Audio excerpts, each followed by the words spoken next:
Bienvenue à InfoSoir, voici les titres.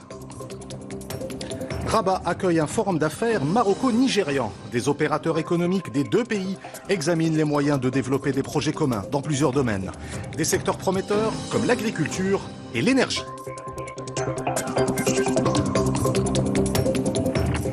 Fragile cessez-le-feu dans la bande de Gaza. Après 2 jours d'affrontements entre l'armée israélienne et une organisation palestinienne, la communauté internationale espère éviter une nouvelle escalade. Au cours des 2 derniers jours, plus de 30 Palestiniens ont été tués.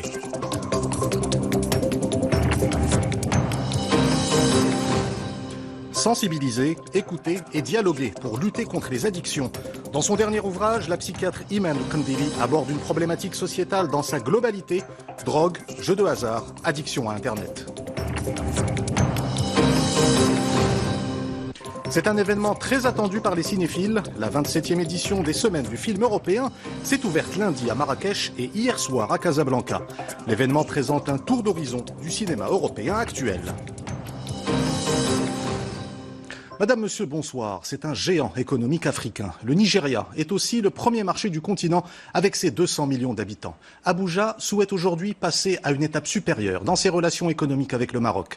Un forum d'affaires est ainsi organisé à Rabat pour explorer les opportunités d'investissement dans plusieurs secteurs comme l'agriculture et les énergies.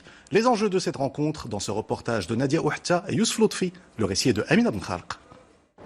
Gideon Nguédou a fait l'essentiel de sa carrière à Abuja dans le monde agricole. Et c'est pour accroître ses investissements dans le royaume que le secrétaire exécutif de l'Association des producteurs et distributeurs d'engrais participe à ce forum d'affaires. L'agriculture, qui emploie plus de 60% de la population nigériane, est un secteur clé pour la première puissance économique africaine. Nous avons dépensé dans ce secteur plus de 400 millions de dollars d'investissement en 2 ans. Il faut dire que notre partenariat est de plus en plus fructueux. Nous remercions Sa Majesté le roi Mohammed VI qui a encouragé les investisseurs nigérians à travailler au Maroc.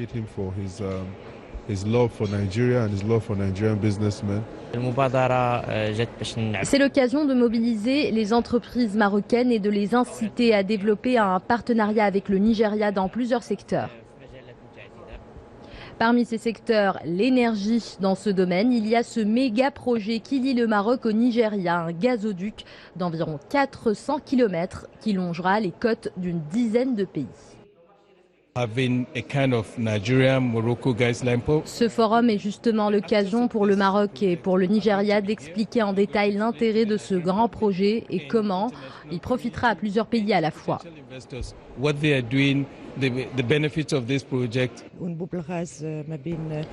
Ce gazoduc est un gigantesque projet qui favorisera l'intégration socio-économique et politique de plusieurs pays. Ils pourront bénéficier d'une énergie propre et produire de l'électricité. Le partenariat entre les 2 pays a pris une nouvelle tournure depuis la visite de Sa Majesté le roi Mohammed VI au Nigeria en décembre 2016, une visite qui a abouti à la signature de 15 accords entre Rabat et Abuja. Un autre forum d'affaires à Casablanca cette fois-ci. Une rencontre sur les opportunités d'investissement entre le Maroc et le Sultanat d'Oman. Une centaine d'opérateurs économiques des 2 pays ont examiné les moyens de lancer des projets communs dans des secteurs comme l'agroalimentaire, l'industrie textile ou l'énergie. À Tanger, le Forum international Meddays rend hommage au président sénégalais. Hier soir, Macky Sall a reçu le Grand Prix Meddays 2019 lors de l'ouverture de la 12e édition du Forum. Le président sénégalais a salué à cette occasion la solidité des relations entre le Maroc et le Sénégal. Macky Sall a également appelé à poursuivre l'effort collectif africain face aux nombreux défis qu'affronte le continent. Les débats se poursuivent donc au Forum Meddays. L'événement réunit plus de 200 intervenants venus du monde entier autour de thématiques économiques et politiques qui préoccupent la communauté internationale, notamment les enjeux de croissance et de développement dans les pays du Sud, ainsi que la situation au Proche-Orient. Reportage de nos envoyés spéciaux Zoher Daoudi et Othman Mercado, le récit est de Mamadou Diaye. Invité d'honneur à ce rendez-vous international, le président de la République du Sénégal, Macky Sall, a rappelé les liens d'amitié historiques entre le Sénégal et le Royaume du Maroc. Cette 12e édition du Forum Meddays a campé le décor d'une réflexion sur les défis de la croissance mondiale, fortement marquée par la crise de confiance. On a aujourd'hui au Maroc la possibilité d'échanger dans la mesure où nous avons trouvé des réponses à ces crises de confiance grâce à la vision éclairée de Sa Majesté le roi Mohamed VI, que Dieu l'assiste, qui font qu'aujourd'hui ces réponses sont partagées avec le reste des pays du continent.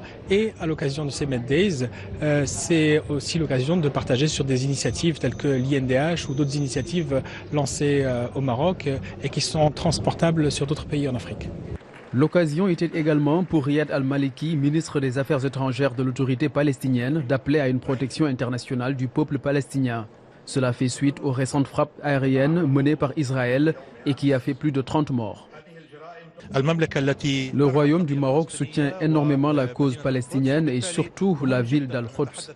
Nous saisissons cette occasion pour exprimer notre gratitude envers ce pays qui n'a jamais cessé de nous apporter son soutien inconditionnel. Quelques 200 intervenants de 80 pays sont attendus sur ces questions liées au climat politique et à la conjoncture internationale, mais aussi comment renforcer la coopération entre les différents pays du continent africain. Tanger, où nous retrouvons l'un des invités de marque du Forum Med Days, le ministre des Affaires étrangères du Cap-Vert, Luis Filipe Tavares. Monsieur le ministre, bonsoir. Merci d'avoir accepté de répondre à nos questions. Le thème du forum est celui de la crise de confiance, un thème qui s'inscrit éminemment dans l'actualité des relations Nord-Sud, des relations plutôt complexes. Dialoguer dans le cadre d'un tel forum peut-il aider à rapprocher les points de vue entre le Nord et le Sud? Bonsoir. Vous savez que la crise de confiance est une crise mondiale. Il faut que les politiques écoutent davantage leur population.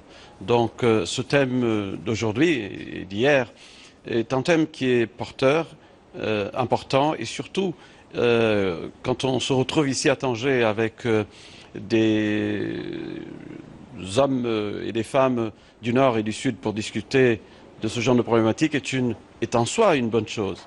Mais permettez-moi de dire deux mots d'entrée de jeu concernant votre pays, le Maroc. Je suis venu ici pour la 3e fois et à chaque fois j'admire le courage de votre peuple, mais surtout la vision de Sa Majesté le roi Mohamed VI, que Dieu l'assiste. Vous avez un chef d'État qui est un homme visionnaire et un homme dont j'apprécie la droiture et la volonté de transformer ce pays. Et il est en train de réussir cette transformation. Voilà la première constatation, le premier point que je voudrais soulever. Deuxièmement, vous savez que la coopération Sud-Sud est très importante. Elle ne remplace pas la coopération Nord-Sud, elle est complémentaire, mais il faut davantage qu'il y ait de relations entre les pays du Sud. La zone de libre-échange qui a été créée par l'Union africaine avec un soutien très fort du président Paul Kagame va dans la bonne direction. Et concernant les relations entre le Maroc et le continent, le Maroc a retrouvé sa place de plein droit au sein de la famille africaine. Et aujourd'hui, nous travaillons avec Nasser Bourita pour faire en sorte que le Maroc devienne membre de la CEDEAO. Voilà un exemple concret de coopération Sud-Sud. Elle est politique, cette coopération. Il faut que le Maroc retrouve sa place au sein de la famille ouest-africaine. Et nous allons travailler, comme j'ai dit, continuer de travailler avec Nasser Bourita pour faire en sorte que le Maroc puisse devenir membre de la CEDEAO. C'est un souhait marocain, c'est un désir du peuple marocain, de Sa Majesté le roi Mohamed VI, que Dieu l'assiste, et le Cap-Vert compte aider le Maroc à retrouver cette place qui a toujours été la sienne. Le Maroc appartient à l'Afrique de l'Ouest et je pense que nous allons tout faire pour que lors de la 13e édition du MEDES 2020, on puisse compter le Maroc parmi les 16 pays membres, 16 avec le Maroc, 16 pays membres de la CEDEAO. Monsieur le ministre, concernant le volet relatif au développement, si le dialogue entre le Nord et le Sud est évidemment indispensable, les populations des pays du Sud attendent aussi des actions concrètes sur ce terrain-là. Le Maroc, vous le savez, mène depuis 2 décennies une politique de coopération interafricaine. Jusqu'à quel point croyez-vous, monsieur Tavares, en l'émergence d'un modèle de coopération Sud-Sud qui puisse répondre aux attentes des populations? Voilà, c'est une excellente question. Vous savez que le Maroc tisse des liens, des relations très fortes avec le continent africain. Sa Majesté le roi Mohamed VI, que Dieu l'assiste, a fait plus de 30 visites en Afrique. On a signé pendant ces dernières années plus de 1000 accords. Donc voilà un exemple concret d'un pays qui a inscrit dans sa constitution la coopération sud-sud comme un axe majeur de sa politique externe. Donc voilà un bon exemple. Le Maroc va tout à fait dans le sens du monde et vous avez la chance, je le répète, d'avoir un chef d'État qui est visionnaire et un homme qui est en train de transformer ce beau pays qui est le vôtre. Aussi le mien, parce que je me considère aussi un peu marocain. J'aime bien votre pays. Troisième et dernière question, Monsieur le Ministre. Le Maroc et le Cap-Vert sont unis par de longues et solides relations. En quelques mots, comment pouvez-vous qualifier ce qui unit les deux pays? Peut-être est-ce une même vision du monde? La même vision du monde, la même vision de l'Afrique, mais aussi une volonté de travailler ensemble. Demain, je vais avoir l'honneur d'être reçu par Monsieur Nasser Bourita, avec qui j'ai eu un entretien chaleureux il y a quelques semaines à Sochi, en Russie. On va essayer de parler de la coopération, de l'approfondissement de la coopération entre nos deux pays. Il y a des domaines qui nous intéressent, la transition énergétique, le tourisme, l'agriculture. Nos deux compagnies, d'abord la Royal Air Maroc dessert le Cap-Vert. On veut desservir aussi le Maroc, Casablanca notamment, avec notre compagnie la Cap-Vert Airlines. Donc, on doit préparer aussi la commission mixte qui doit se tenir l'année prochaine, en 2020, à Praia. Voilà un chantier intéressant. Vous savez, quand il y a la volonté politique, les choses suivent. Et demain, on va essayer d'avancer et faire en sorte que cette coopération entre nos deux pays, qui est déjà excellente, connaisse des lendemains meilleurs avec des projets concrets. Et voilà un peu ce que je souhaiterais dire sur la coopération entre nos deux pays. Elle est très bonne et on va continuer de travailler et faire en sorte que le dialogue politique soit permanent entre le Maroc et le Cap-Vert.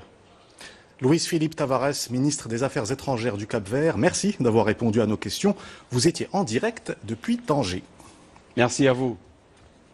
Je vous le disais, les participants au forum Meddays ont également débattu de la situation au Proche-Orient, marquée par des affrontements dans la bande de Gaza, qui ont fait plus de 30 morts côté palestinien au cours de ces 2 derniers jours.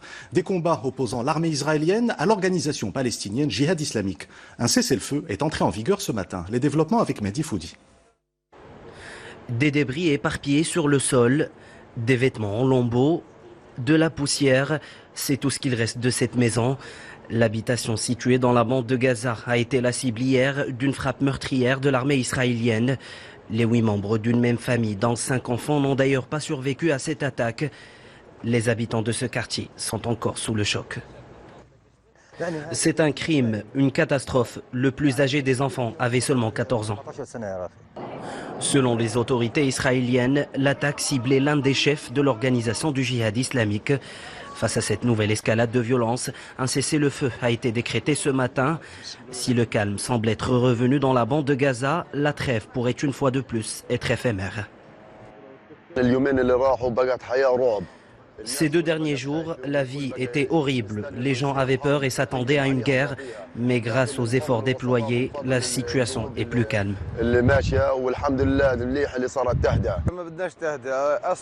Nous ne voulons pas de calme. Nous sommes un peuple en état de siège et de destruction.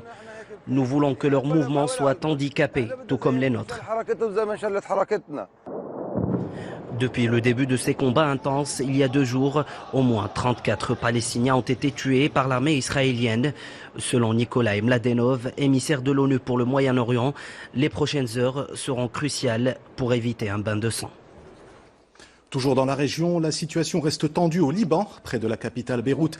Des centaines de personnes ont participé aux funérailles d'un manifestant tué il y a 2 jours lors d'une altercation avec les militaires. L'armée annonce avoir ouvert une enquête. Le Liban vit toujours au rythme des manifestations. Un mouvement de contestation né il y a près d'1 mois. Les protestataires réclament le départ de la classe politique. En Tunisie, le leader historique du mouvement islamiste Nahda a été élu président du Parlement. Rachid Ghannouchi a obtenu 123 voix sur 217, grâce notamment à un accord inattendu entre Nahda et le parti Qalb Tunis de l'homme d'affaires Nabil Karoui. L'élection du président du Parlement intervient au lendemain des législatives remportées par les islamistes qui doivent proposer demain un candidat au poste de chef de gouvernement. Retour au Maroc avec l'adoption d'un texte sur les droits d'auteur, un projet de loi adopté aujourd'hui à Rabat lors d'un conseil de gouvernement présidé par le chef du gouvernement Saad El Othmani. Le texte modifie et complète la loi 200 relative aux droits d'auteur. L'objectif est de répondre aux attentes des créateurs et des différents acteurs du monde de la culture. Un projet de loi relatif au Bureau marocain du droit d'auteur a également été adopté pour le doter de nouveaux mécanismes.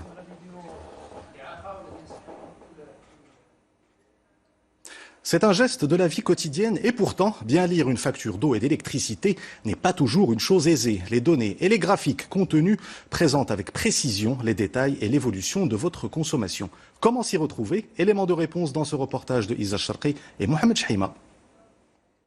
Mohamed reçoit tous les mois à la même date sa facture d'eau et d'électricité. Une fois entre les mains, il tente tant bien que mal de déchiffrer les différentes données qui y figurent, mais finit toujours par se baser sur le montant total de la facture pour évaluer sa consommation mensuelle. Quand je lis ma facture, je ne comprends pas les différentes tranches mentionnées. Je vais donc directement au montant total. S'il est élevé, cela veut dire que j'ai eu une forte consommation.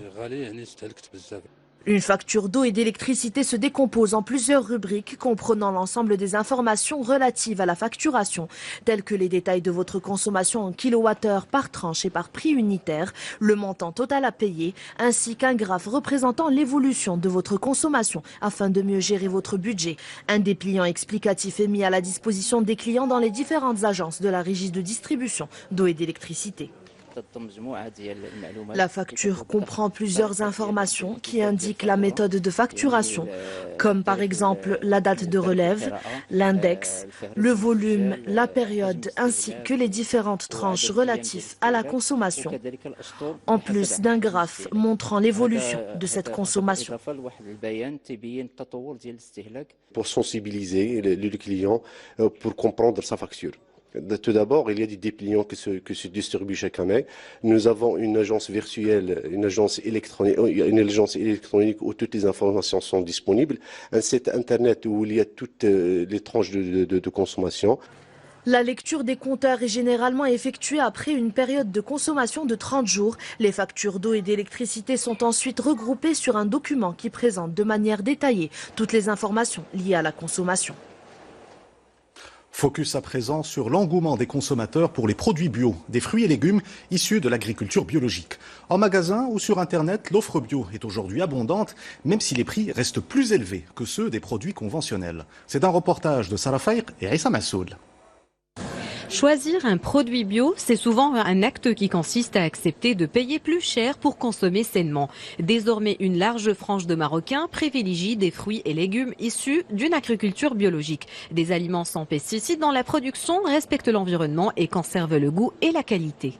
Je m'intéresse aux produits bio. Le problème se pose plutôt au niveau des garanties sanitaires et des contrôles effectués.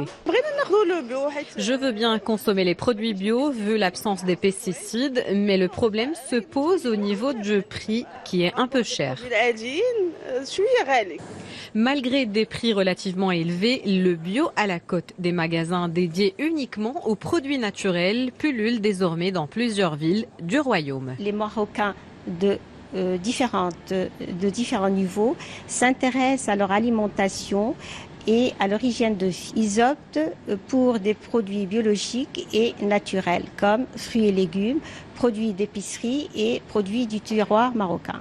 Les adeptes du bio pourront également composer leur panier en quelques clics et se faire livrer directement à la maison. Les Marocains aujourd'hui achètent des produits bio assez diversifiés, que ce soit des produits alimentaires type épicerie ou des fruits et légumes. Selon les spécialistes, la consommation régulière de fruits et de légumes bio garantit une alimentation riche en vitamines et en minéraux. En consommant bio, c'est comme si on consommait 1 jusqu'à 2 fruits ou légumes supplémentaires en gardant la même quantité, en gardant les mêmes calories. Ça, c'est d'un point. En sachant très bien qu'aujourd'hui, l'apport en antioxydants est essentiel dans la vie que nous menons, avec le stress, la malbouffe, la pollution, essentiel pour nos réactions cellulaires, pour lutter contre les cancers et beaucoup bien d'autres choses. Au Maroc, l'agriculture bio est une filière florissante. Le secteur génère 1 milliard de dirhams de chiffre d'affaires. Pourtant, la surface cultivée est de 8000 hectares seulement contre un objectif de 40 000 hectares de terres plantées fixé par le plan Maroc Vert. Les drogues expliquées à mes enfants, c'est le titre volontairement provocateur du dernier ouvrage de Iman Al-Kandili. La psychiatre aborde une problématique sociétale, celle des addictions sous toutes leurs formes. Drogue, jeux de hasard, mais aussi addictions comportementales liées à l'usage d'Internet. Plus qu'un constat, ce livre est un appel à une communication permanente entre les parents et leurs enfants. C'est un reportage de Oussama Al-Bqali et Mohamed Magri. Rien qu'en 2018, ce sont 600 000 comprimés psychotropes et 51 tonnes de résine de cannabis qui ont été saisis. Mais l'addiction ne se limite pas qu'aux drogues, elle peut tout autant concerner Internet, les jeux de hasard ou l'alcool. Pour éviter dépendance et dépression, aux plus jeunes comme à leurs parents, Iman Kandili, psychiatre, addictologue et maman, a publié ce livre intitulé « Les drogues, expliquées à mes enfants », avec pour objectif éducation et sensibilisation. Il y a beaucoup de fausses informations qui circulent sur les drogues, les plus célèbres comme les moins connues. Sans oublier l'addiction comportementale qui peut commencer par une addiction aux jeux ou aux achats compulsifs et provoquer par la suite une addiction aux drogues. Aujourd'hui, la drogue est un problème qui tue de nombreux jeunes Marocains et qui peut mettre en péril le futur d'une jeune nation comme le Maroc. Loin du manuel scientifique où l'on détaillerait la composition chimique de chaque drogue, ici l'auteur a choisi plutôt d'aborder le sujet en tant que problématique sociétale nationale. En plus des explications détaillées et des chiffres récents, l'auteur a tenu à faire apparaître dans son livre un lexique de la drogue en Derija. J'essaye de communiquer au mieux avec mes enfants sur ce sujet. Je leur explique en quoi c'est nocif, comment ils perdent conscience de leurs actes et l'impact négatif que ça peut avoir sur eux. Je pense aujourd'hui que les parents jouent un rôle très important non seulement dans la prévention, mais il faut accompagner les enfants, il faut leur parler, il faut parler des différentes addictions. Plus fragiles et plus susceptibles de tomber dans l'addiction qu'un adulte, les enfants sont des cibles faciles pour les dealers de drogue. Le seul moyen de contrer cela est de briser le tabou, de communiquer et de corriger les idées reçues. La ville de Bouknadl a accueilli hier soir la cérémonie de remise des trophées Lalla Hsna du littoral durable.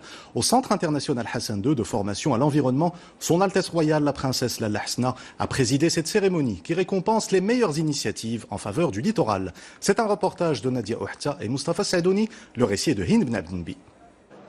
C'est la 3e édition d'un événement qui célèbre des initiatives citoyennes de protection de l'environnement marin. Les trophées Lalla Hsna du littoral durable, présidés hier par Son Altesse Royale, la princesse Lalla Hsna, présidente de la Fondation Mohamed VI pour la protection de l'environnement. Des récompenses attribuées dans 5 catégories: plage propre, partage et cadre de vie, protection et valorisation du patrimoine naturel, éducation et jeunesse, et enfin responsabilité sociale et environnementale des organismes. Notre projet a été réalisé à Foumloued, près de l'Ayoun. Il s'agit de la création de voies d'accès pour les personnes atteintes de handicap afin d'accéder à la plage de Foumloued. Nous avons mené un projet de dragage des déchets marins que nous avons ensuite recyclés et exposés lors d'une manifestation culturelle. Notre projet consiste à protéger les espèces marines en récupérant les déchets plastiques, notamment les filets qui sont très dangereux. 24 projets ont été distingués sur plus de 130 initiatives en lice, des candidats qui ont été départagés par un jury composé notamment d'experts, de scientifiques, de journalistes et d'acteurs du développement durable. Une action qui entre dans le cadre de l'engagement pour la préservation des fonds marins de la Fondation Mohamed VI pour la protection de l'environnement. Ces trophées se tiennent au moment du lancement du programme Plage propre pour sa 20e édition. Cette année, la campagne de sensibilisation est lancée sous le hashtag Mer sans plastique dans l'objectif de lutter contre la prolifération des déchets plastiques dans les océans. Les trophées Lalla Hsna du littoral durable sont ouverts aux associations de la société civile, aux communes, aux entreprises publiques et privées, aux administrations, aux étudiants ainsi qu'aux enseignants-chercheurs. Ils visent à générer une mobilisation en faveur du littoral dans un pays riche de plus de 3500 km de côte marine. Comme tous les jeudis, nous retrouvons la chronique culturelle de Samia Harissi. Samia, bonsoir. Bonsoir, Mehdi. C'est le retour des semaines du film européen qui se sont ouvertes lundi à Marrakech et hier soir à Casablanca. C'est un événement initié, Mehdi, par l'Union européenne du Maroc qui compte 27 éditions et un public fidèle. L'année dernière, ils étaient 12 000 à s'être déplacés pour voir des films à Casablanca, Rabat, Marrakech et Tanger, qui sont les 4 villes qui abritent les semaines du film européen jusqu'au 3 décembre. Et si le public répond présent, ce n'est pas un hasard, Mehdi. La qualité des films proposés incite vraiment à aller au cinéma. Cette année, 8 longs métrages qui ont été sélectionnés et ou primés dans les festivals et les manifestations cinématographiques internationales les plus prestigieuses sont projetés, en plus de 3 courts-métrages du sud de la Méditerranée. En ouverture, Catherine Deneuve incarne la vérité de Hirokazu Koreeda, un film primé à Venise, grand favori de cette édition également, Ken Loach, et son cinéma social avec Sorry We Missed You, une œuvre politique forte et bouleversante, très bien accueillie par le public du dernier festival de Cannes. Isa Sharqi et Mohamed Chahima ont assisté à l'ouverture à Marrakech. On regarde. Les semaines du film européen sont de retour. Cette année, le festival revient avec une programmation de 8 longs métrages ayant été sélectionnés ou primés dans des manifestations cinématographiques internationales. L'occasion de rappeler que le grand écran constitue lui aussi un véritable canal d'échange. Le 27e festival, donc ça veut dire qu'on a une certaine tradition. Pourquoi ça? Parce que nous, en tant qu'Européennes, on croit dans l'importance de la culture et du cinéma surtout, pour l'échange, les opinions, des vues, de regards, parce que c'est un moyen magnifique pour appréhender d'autres réalités. On est très content d'avoir la semaine du film européen à Marrakech, parce que c'est une programmation exceptionnelle. Il y a vraiment tout ce qui se fait de mieux dans le cinéma d'auteur en Europe qui nous est présenté. En ouverture, La Vérité, le dernier opus du réalisateur japonais Hirokazu Koreeda, avec l'icône française Catherine Deneuve qui incarne brillamment une actrice célèbre vieillissante, à la langue tranchante et au verbe haut. Un peu plus de soin, les gens qui t'entourent. Quelle actrice vous a le plus fortement transmis son ADN? En France, je vois vraiment personne. Vous avez de la visite, je vais peut-être vous laisser alors. Non, aucune importance. C'est ma fille avec sa petite famille. Elle a épousé cet acteur, lui? Oh, acteur, c'est un bien grand mot. Après Marrakech, les semaines du film européen feront escale à Casablanca, Tanger et Rabat. Créé en 1991 par l'Union européenne, ce festival attire tous les ans plus de 12 000 cinéphiles. Une action culturelle et solidaire à présent, Samia, avec le ténor italien Andrea Bocelli, qui a lancé hier à Paris une nouvelle étape de son programme d'éducation musicale au profit des enfants défavorisés. Tout à fait, Mehdi. L'interprète Conte Partiro a lancé en 2016 un programme d'aide aux enfants d'Haïti, l'un des pays les plus pauvres du monde en matière de nutrition, de santé, mais aussi d'éducation musicale. Et avec Voices of Haiti, donc quelques 12 000 enfants pauvres ou victimes de la guerre ont profité à travers sa fondation, née en 2011 et qui va désormais collaborer avec l'UNESCO. Et pour 2020, il compte lancer le programme Voices of the World à destination d'enfants du Moyen-Orient, Syrie, en Irak et dans les territoires palestiniens, élaboré avec la fondation Andrea Bocelli. Ce projet est soutenu financièrement par l'Arabie Saoudite.